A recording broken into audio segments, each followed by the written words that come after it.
In Tahrir Square last Tuesday, as on many other occasions, when Muslims went down to pray, they were protected by Egypt's Christians.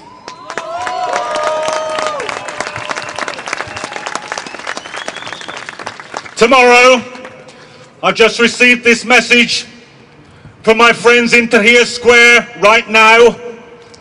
They have decided that tomorrow will be a day for the martyrs, and that a mass, a Christian mass, will be said in Tahrir Square, and the Christians will be protected by the Muslims.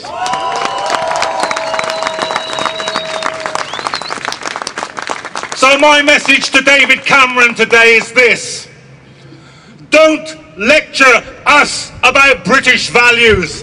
I'm interested in Egyptian values. I'm interested in the values of the Egyptian revolution.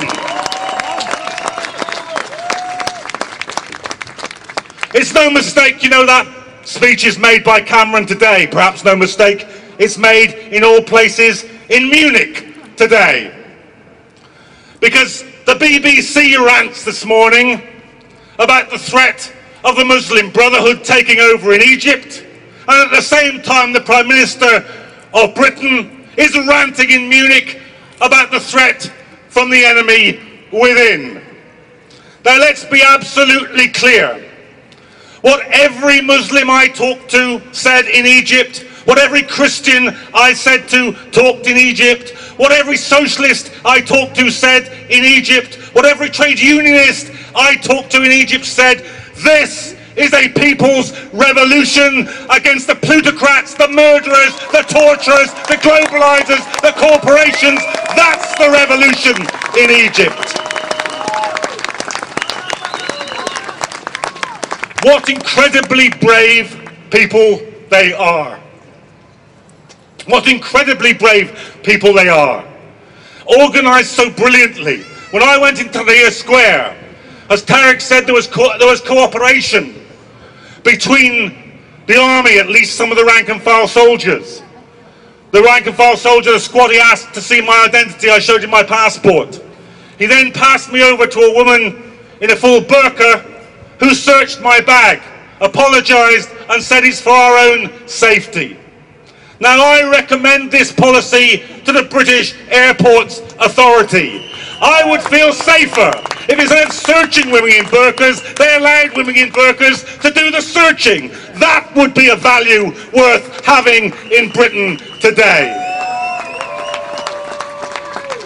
And we all know what the link is between this and war. Because just imagine this for a moment. Just conduct now in your own mind this small thought experiment. What if there had been no war in Iraq? What if there had been no million dead, no occupation? What would now, after Tunis, after Cairo, after Egypt, what would the headline that we would be reading say?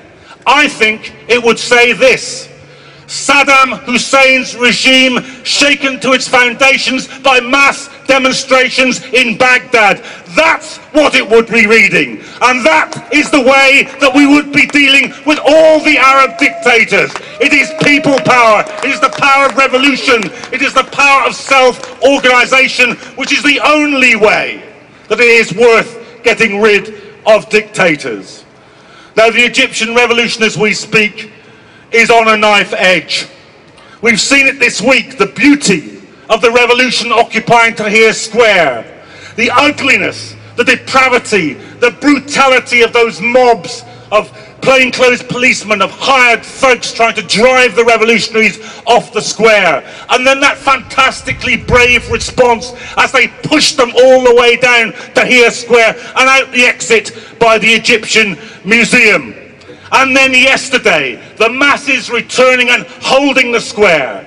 Today, as we meet here, they're arguing with the army officers A senior army general has just spoken from the platform in Tahrir Square and said, I'm worried you're being manipulated. But the people there are chanting, we won't go until he goes. We won't go until he goes.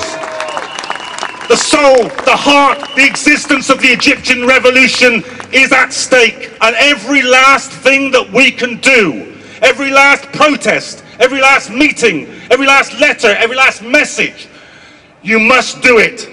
Because this revolution is a profound revolution. It can alter the whole imperial architecture of the Middle East. It can deal at one moment the single biggest blow that could be delivered to Islamophobia. It can give a beacon of hope to working people and poor people the globe over.